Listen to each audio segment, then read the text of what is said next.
নমস্কাৰ বন্ধু-বান্ধৱীসকল, স্বাগতম জনাইছোঁ মোৰ আজিৰ ভিডিঅ'টোলৈ। এয়া দেখিছে, এটা আলু বেয়া ওলালে, সেইকাৰণে আলু পিচ পেলাই দিলোঁ। আজি মানে মিষ্টাৰ কোঁৱৰৰ অফিচৰ এটা পাৰ্টি আছে, তো আহি পিনে অফিচৰ পৰা আহি তেওঁ ক'লে বোলে নাই মই পাৰ্টি লৈ যাম। গতিকে মই ভাবিলোঁ আমি দুটাৰ কাৰণেনো কি বনাম, বেটাই আৰু মই খাব পৰাকৈ কিবা এটা মিক্স চব্জি বনাওঁ, তাকে আপোনালোকক দেখুৱাওঁ বুলি ভাবিছোঁ।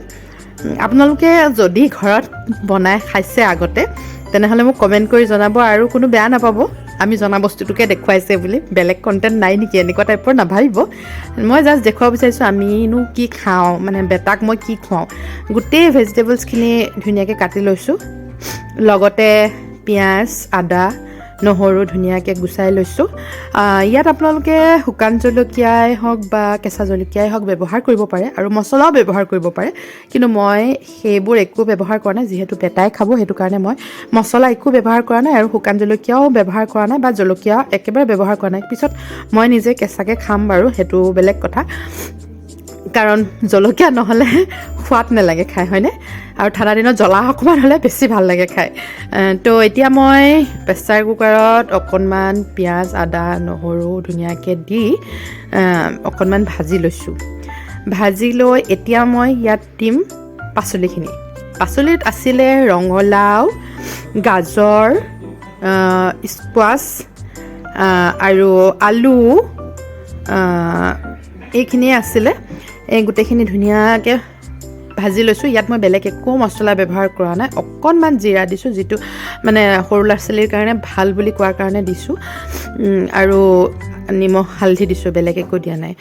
যিহেতু মিষ্টাৰ কোঁৱৰে আগতে কোৱা নাছিলে, সেইটো কাৰণে মই বুট তিয়াই থোৱা নাছিলোঁ, যদিও এনেকৈ ধুনীয়াকৈ ধুই পিনে দি দিছোঁ। যিহেতু মই হোষ্টেল মৰাই দিম, কোনো প্ৰব্লেম নহ'ব, মানে ধুনীয়াকৈ সিজি যাব। এতিয়া ধুনীয়াকৈ ভাজি লৈ ইয়াত ধুনীয়াকৈ পানী অলপমান দি 2টা চিটি মৰাই ল'ম। 2টা চিটি মৰাই লোৱাৰ পিছত তৰকাৰীখন এনেকুৱা হৈছে, আপোনালোকক দেখুৱাইছোঁ ৰ'ব। এইয়া একদম ধুনীয়া হৈ গৈছে, দেখিছে?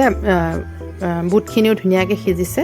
বুটখিনি আপোনালোকে নিদিওঁ বুলি ভাবিলেও নিদিবও পাৰে, মোৰ ভাল লাগে কাৰণে দিলোঁ।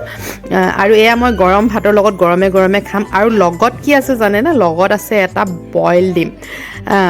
মই মানে ঠাণ্ডা দিনত প্ৰায় ৰাতি বইল ডিম এটা খাওঁৱেই, মানে গৰম গৰম লাগি যায়, ভাল লাগে, গৰমে গৰমে খাব লাগে ধুনীয়াকৈ। যি কি নহওক, আজিৰ ভিডিঅ'টো ইমানেই আছিল। আজি মই আপোনালোকক দেখুৱালোঁ এটা চিম্পল ৰেচিপি, যিটো আপোনালোকে হয়তো ঘৰত বনাই খাইছেও চাগৈ আগতে, তথাপিতো দেখুৱালোঁ আপোনালোকক। কেনেকুৱা লাগিলে কমেণ্ট কৰি জনাব, যদি ভাল লাগিলে এটা লাইক কৰি দিব।